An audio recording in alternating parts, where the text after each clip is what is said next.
y bienvenidos al episodio número 10 de Hablemos en Red, el podcast de periodismo en red. El tema de hoy es democracia y educación, un tema muy relevante y necesario para nuestra sociedad. Pero antes de empezar, queremos agradecer a Enredtienda, quien hizo posible este episodio.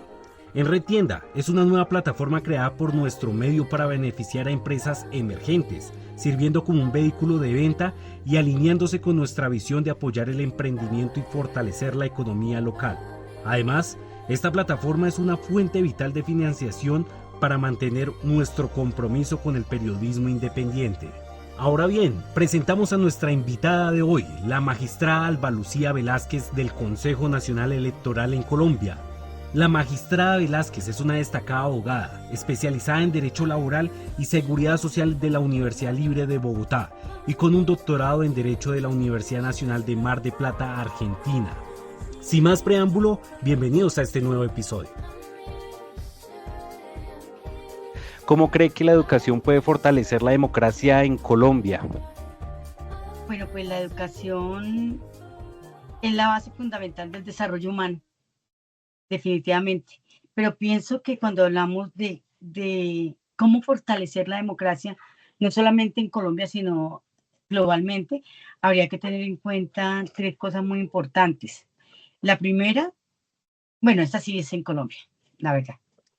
La primera tiene que ver con poner en práctica realmente lo que el artículo 41 de la Constitución Política establece, y es que todas las instituciones de educación pública o privada están obligadas al estudio de la Constitución. Y en este mismo numeral, es decir, son tres aspectos, en este mismo aspecto, fortalecer los procesos académicos que estén relacionados con la cultura democrática desde la infancia hasta que termina la vida, porque no hay, o sea, cada día que pasa, cada hora, estamos nosotros sujetos a sistemas y asuntos que están relacionados con el aprendizaje. Pero esto incluye la incorporación en los currículos de una cátedra especializada en lo que tiene que ver con la cultura democrática. Si realmente Colombia se hiciera caso de esta disposición de carácter supremo, que es el artículo 41, pues creo que no habría que repetir tantas veces que es necesario fortalecer los procesos académicos en lo que tiene que ver con la cultura democrática. El segundo aspecto está en desarrollar al interior de las instituciones educativas actividades y propuestas democráticas en las que los niños, niñas, adolescentes y jóvenes aumenten y refuercen sus conocimientos con una visión crítica, fortalezcan su capacidad de discernimiento y aprendan a tomar decisiones en favor del interés general. Pero adicionalmente que aprendan que esa decisión que se deposita en una urna tiene una responsabilidad que deben aprender a asumir. Cuando yo menciono el interés general, es un aspecto muy importante y vamos a descender un poco en un proceso electoral en una institución educativa, y es el de, por ejemplo, los personeros y los contralores. Aunque hay otros sistemas democráticos internos, este reviste una gran importancia. Y es que a los estudiantes y a las estudiantes se les debe enseñar que no vamos a votar por una persona, por un estudiante o por una candidata o candidato a personería o a contraloría que sea el más bonito, que sea el más popular de la escuela, o que quiera hacer pintar el salón o comprar tablets o bueno, una cantidad de cosas. Debemos primero que todo enseñarles cuál es el rol que desempeñan estas dos candidaturas. Pero muy importante, y es que lo que estos dos candidatos, el que resulte electo de estas dos candidaturas, tiene que propugnar por la protección del interés general de toda la institución y no el suyo propio. Y eso lo tenemos que aprender desde pequeños y pequeñas, porque es precisamente una de las grandes deficiencias que hay. Gracias, magistrada. En ese hilo conductor, ¿qué iniciativas educativas propone para fomentar una cultura democrática dentro de los jóvenes? Que pues ya nombraba unos, pero precisamente en la cultura democrática, ¿cómo se puede incentivar para que ellos tomen esa iniciativa y cultura?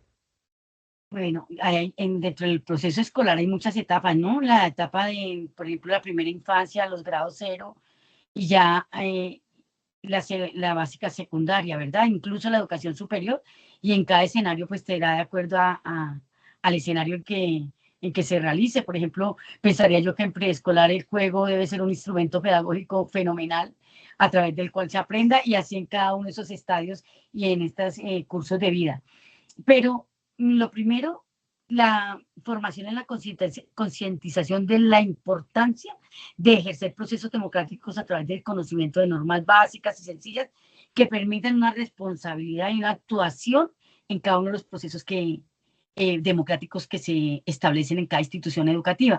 Y lo segundo, propiciar actividades de liderazgos infantiles, adolescentes y jóvenes que permitan llevar caminos, o sea, que les permitan a ellos avanzar en el camino, no solo de la democracia, sino de la representación, porque ya en escenario de representación tienen un rol diferente al que tienen, primero como estudiantes y segundo como candidatos o candidatas. Y hacer procesos de articulación de la comunidad educativa.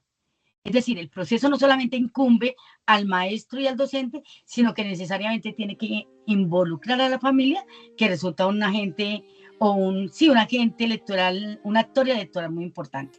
¿Qué papel juega la educación en la promoción y defensa de los derechos políticos de las personas con discapacidad? Y esto lo encajo ya que usted estuvo el día de ayer en el municipio de Soacha adelantando un esquema con el alcalde de Soacha, Julián Perico, diálogos por la democracia, y que quizás conecta un poco con lo que se llevó a cabo el día de ayer, 18 de julio del 2024. Es una estrategia que está desarrollando el Consejo Nacional Electoral en todo el territorio nacional. La estrategia se denomina CNN en territorio, y ayer desarrollamos una línea de acción que se denomina Diálogos por la Democracia.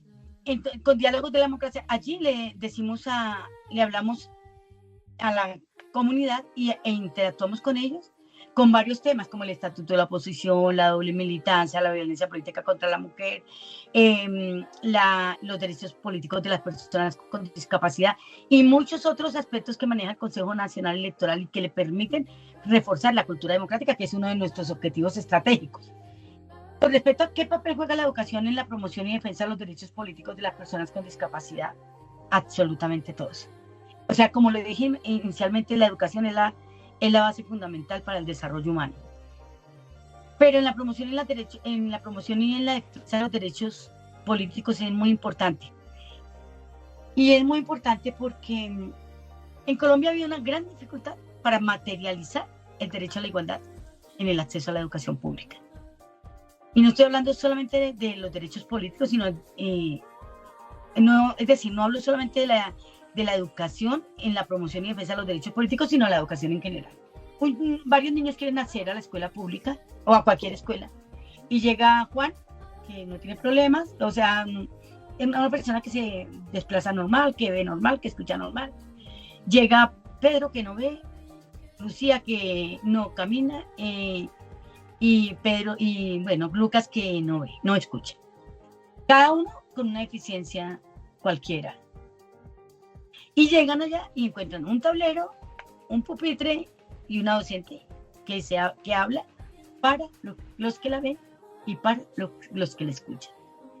Pero no sabe, no es intérprete de señas, no sabe cómo manipular, manipular no quiero decirlo, no sabría cómo manejar a una persona que tiene limitaciones en desplazamiento, o alguna persona que está en el espectro autista, o alguna persona que tiene síndrome de Down.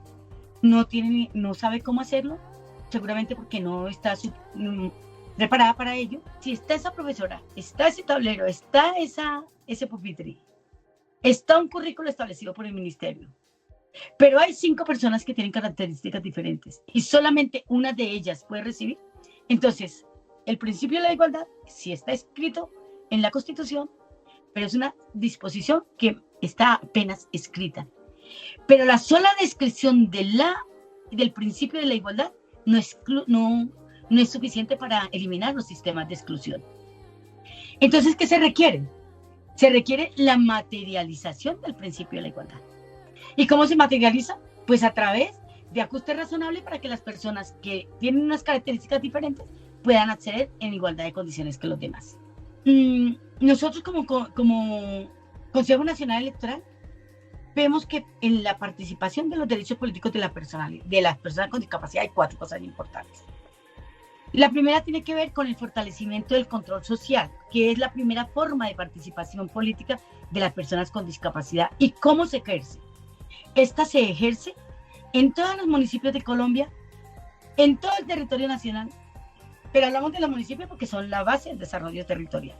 Ellos conforman un departamento y los departamentos conforman una nación. Estos municipios tienen, por ejemplo, muchas cosas, pero por ejemplo, unos comités o consejos consultivos de discapacidad que a través de los cuales ellos, abro comillas, le dan consejos a la autoridad. ¿A quién es la autoridad? El alcalde, el consejo municipal y de pronto los secretarios de despacho y funcionarios que desarrollan la acción administrativa. Y por último, ¿cómo se dice? Despojarnos dentro de nuestro pensamiento colonial, despojarnos de esa visión lógica, de esa visión de las personas con discapacidad bajo una lógica médica. Y es que tenemos que dejar de pensar que las personas con discapacidad son personas enfermas. Hicieron presencia en Soacha. ¿En dónde van? ¿Para dónde van ahora? Va a ser en Chiquinquirá. Y luego, bueno, ya no recuerdo, ahora Sonia me ayuda a acordar cuáles son. De hoy en 8 días estaremos en Chiquinquirá el próximo jueves. Ya hemos estado en Ibagué, en Santa Marta, en Riohacha, en Florencia, Pasto, Popayán, Cali. Hemos estado en un gran número de ciudades y en Magangué, en ciudades y municipios, y pues estamos intentando llegar a muchos lugares. No es fácil porque el Consejo Nacional Electoral es un consejo que apenas está empezando su proceso de implementación de la autonomía y no es si no tenemos realmente recursos necesarios. Lo que pasa es que hay una voluntad muy grande de parte de toda la sala plena en poder hacer efectivos estos diálogos por la democracia. También hemos hecho muchas capacitaciones virtuales, hemos hecho acompañamiento a procesos territoriales y eso ha sido, la verdad, muy fructífero. ¿Cómo puede la educación contribuir a reducir la violencia política en las mujeres? Bueno, la educación como un proceso de transformación social permite cuestionarse sobre esas conductas aprendidas. En el caso de la violencia contra las mujeres en política es necesario articularse con instrumentos pedagógicos que permitan entender esta violencia, cómo se presenta en la cotidianidad y qué afectaciones tiene sobre las mujeres en determinado espacio, sea geográfico o político. Es necesario partir desde allí como un proceso de aprendizaje, pues el fenómeno, si bien ha sido hace muy poco, es decir, el fenómeno del aprendizaje, que es una violencia y que se tiene que combatir. Ahí es necesario partir de procesos de reconocimiento, aprendiendo colectivamente. El asunto de la violencia contra las mujeres en política no es un asunto que resuelva la mujer que es víctima, o incluso el victimario o el depredador, que entre los depredadores contamos a las organizaciones políticas también, la organización política, la familia, el esposo, incluso a veces la iglesia, que les parece que la participación de la mujer no es la más adecuada y que tiene un rol que cumplir y que si participa políticamente entonces deja de ser buena madre, deja de ser buena esposa, deja de producir para la familia, etcétera, etcétera, etcétera. La equidad de género en la política, ¿cómo entra esa educación? ¿Qué importancia tiene la educación en la promoción de la equidad de género en la política? Colombia no ha llegado a la paridad. Ha hecho grandes y muy importantes avances, pero la paridad en materia política aún no lo tenemos. Aún nosotros para participar en la conformación de cargos de corporaciones públicas, tenemos el porcentaje máximo, o sea, mínimo 30%, pero si nosotros analizamos las inscripciones que hubo el año pasado, vemos y entendemos que las organizaciones, la gran mayoría lo entienden como un máximo. Es decir, siendo un mínimo un 30%, lo toman como un máximo porque muy pocas, contadas con los dedos de la mano, hay organizaciones que hayan postulado más de 30%. Fueron demasiadas las listas a corporaciones públicas que fueron revocadas por no cumplir con el 30% que establece la norma. Se revocan y la norma ha permitido que estas listas sean reconfiguradas para que completen el 30% y se vuelvan a inscribir. Tienen un periodo que la misma ley les ha dado, pero cumplido ese periodo, es decir, prefirieron no tener lista a determinada corporación pública que hacer el esfuerzo de tener mujeres y potenciar los liderazgos femeninos dentro de la organización. Ya nombraba ciertos ejemplos usted con aumentar esa participación de mujeres en política y un gran ejemplo es usted. ¿Qué referentes usted tiene en la política dentro del marco de las mujeres? Bueno, yo me cuestioné un poco con la pregunta, ¿no? La pregunta era, ¿qué importancia tiene la educación en la promoción? ¿Qué importancia tiene la educación en la promoción de la equidad de género en la política? ¿Cierto? Entonces yo digo, la pregunta parte de la afirmación de que la educación es necesaria para que haya una promoción de la equidad. Y la educación es demasiado importante, pero no es necesaria. Si alguien no puede acceder por razones que desconocemos al derecho a la educación, no significa per se que no tenga acceso o que no deba tener condiciones de igualdad. Si bien la educación abre más espacios porque le permite a las personas poder tener mayor capacidad de discernimiento, más conocimiento y todo eso, no significa que solamente con la educación podamos hacer una promoción de la equidad de género. La promoción de la equidad de género es demasiado necesaria. ¿Por qué? Porque debemos educar en valores y en enfatizar la importancia del principio de la igualdad. Pero del principio de la igualdad, como te lo explicaba anteriormente, con condiciones que materialicen ese principio. Esa educación para la promoción de la equidad de género requiere sí o sí una educación feminista. Y una educación feminista no es decir que todos los hombres son malos o que todas las mujeres son perfectas y que lo que hagan los hombres. No, no se trata de eso. Cuando estamos frente al proceso educativo común y corriente, en una institución educativa de primaria, secundaria o del nivel superior, sobre todo en los primeros años, cuando hablamos de educación feminista, sobre todo en los primeros años, podríamos hacerlo a través del fomento de la amistad entre niñas y niñas como un paso fundamental de toda crianza.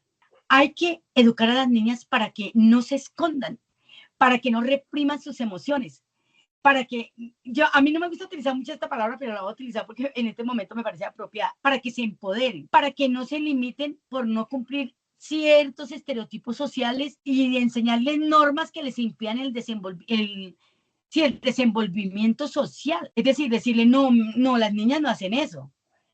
No, las mujeres no hacen eso. Si te pones una falda te va a pasar lo siguiente, ¿sí? ¿Por qué? Porque son estereotipos que nos han venido mostrando, nos han venido metiendo en la cabeza desde que nacemos. Esta generación ha sido mucho más afortunada que la nuestra. Yo ya tengo 62 años. Yo estudié en un colegio de monjas, te lo cuento. Nos daban la clase de hogar. Y nos daban la clase de hogar, ¿para qué? Yo estudié en un colegio de normalistas. Es decir, de que íbamos a ser maestras o maestras. No, era solo de mujeres. Pero la clase de hogar no estaba dirigida a que fuéramos buenas docentes, sino a que fuéramos buenas esposas. Eso está mal. Pero también está mal que creemos niños inculcándoles que tienen facultades extraordinarias como tú lo puedes todo, tú que eres hombre, cuida a tu hermanita, tú que eres hombre, ponte de frente y pelea, no llores porque eres hombre, no demuestres tus emociones porque eres hombre. A eso nos referimos cuando hablamos de educación feminista, ¿sí? Y sobre todo también la eliminación de una manera como empezamos a cultivar el machismo, y es de estarle diciendo a los niños, es que tú debes cuidar a la niña. Hazle caso, que él es tu hermano. Pero si te está diciendo tu hermano, ¿tú cómo no obedeces?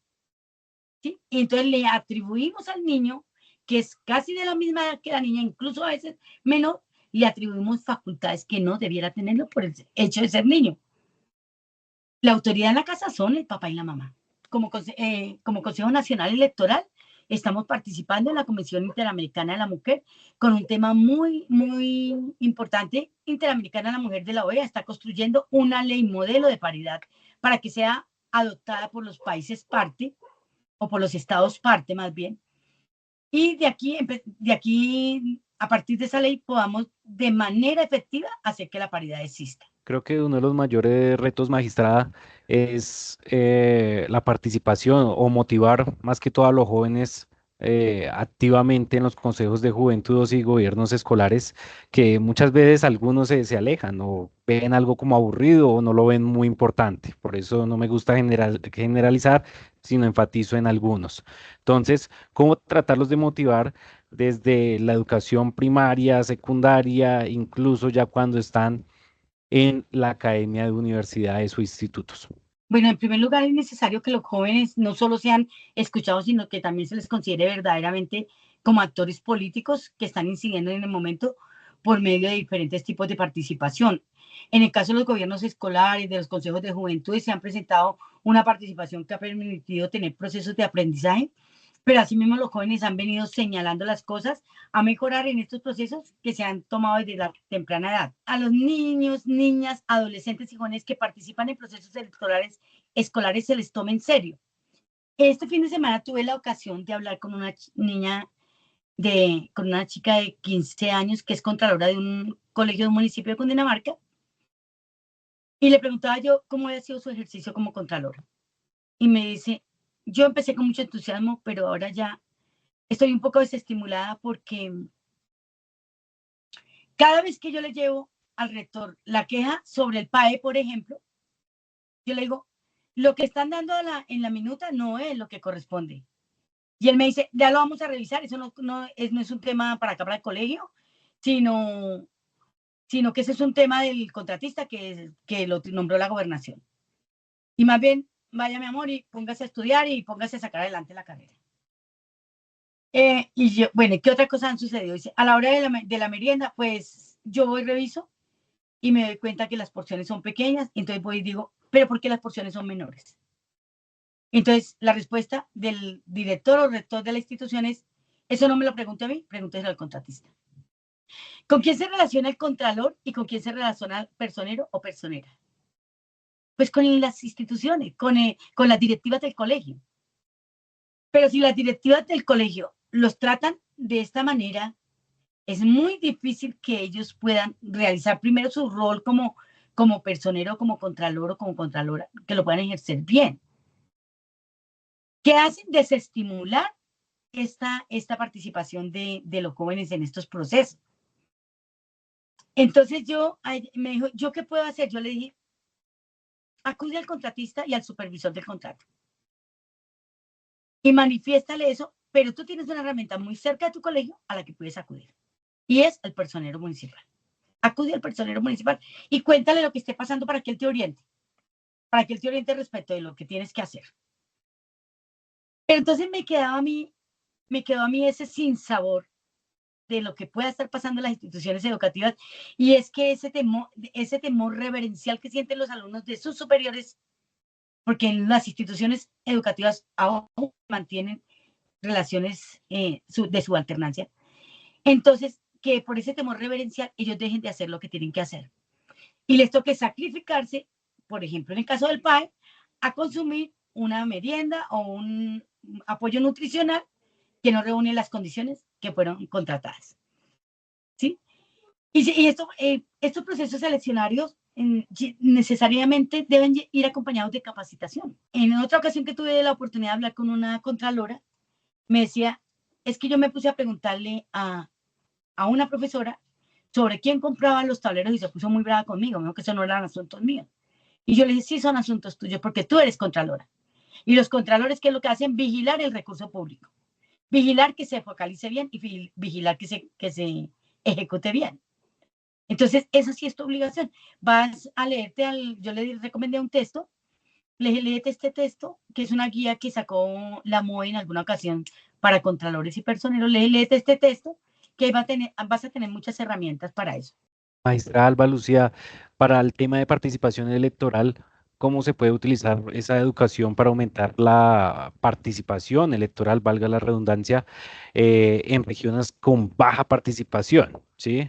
Puede esto incidir por temas de violencia, políticos, por muchísimas incluso dificultades de movimiento de las mismas personas en ciertos corregimientos que les hace difícil llegar a esto. Pero ¿cómo poder llegar desde la educación a que las personas se incentiven a que vean el voto como una participación muy efectiva para aumentar y garantizar ese derecho a la democracia?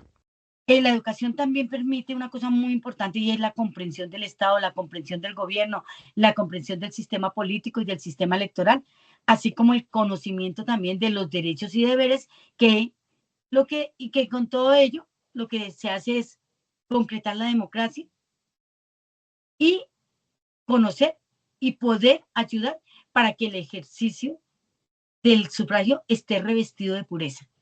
La educación es una herramienta, no es una herramienta, es la herramienta más apropiada para fortalecer la cultura democrática. Ayuda a combatir la apatía política, entendida esta como un fenómeno que afecta a la participación electoral. ¿Por qué afecta la participación electoral? Porque hay desconfianza en las instituciones, porque hay desconfianza en los partidos políticos, hay desconfianza en los candidatos. Entonces la educación reviste una importancia altísima para que todo esto cambie. Magistrada, le comentaba, entonces llegamos a ese punto que nombraba usted que es desconfianza y por eso migramos a este tema que es transparencia electoral, ¿no? Y con ello la pregunta es qué papel juega la educación en garantizar esa transparencia y la confianza en los procesos electorales que muchas veces se ven empañados, obviamente, en épocas de elecciones. Incluso está jugando mucho el tema de la desinformación hoy en día con temas de redes sociales y cómo poder combatir desde la educación esa transparencia, que se pueda ver legítimamente todo. Yo pienso que ese es un tema demasiado importante, y es que si nosotros realmente en Colombia tuviéramos una cátedra de la democracia, y si desde que recibimos la primera clase, pero adicionalmente el primer ejemplo en casa, ¿no? Del valor de lo público, las cosas serían diferentes. No nos veríamos abocados a todas estas denuncias de hechos de corrupción que son tan lamentables y que afectan tanto el desarrollo del país. Porque la plática que no va a suplir las necesidades y las demandas sociales va para el bolsillo de un corrupto o de una corrupta.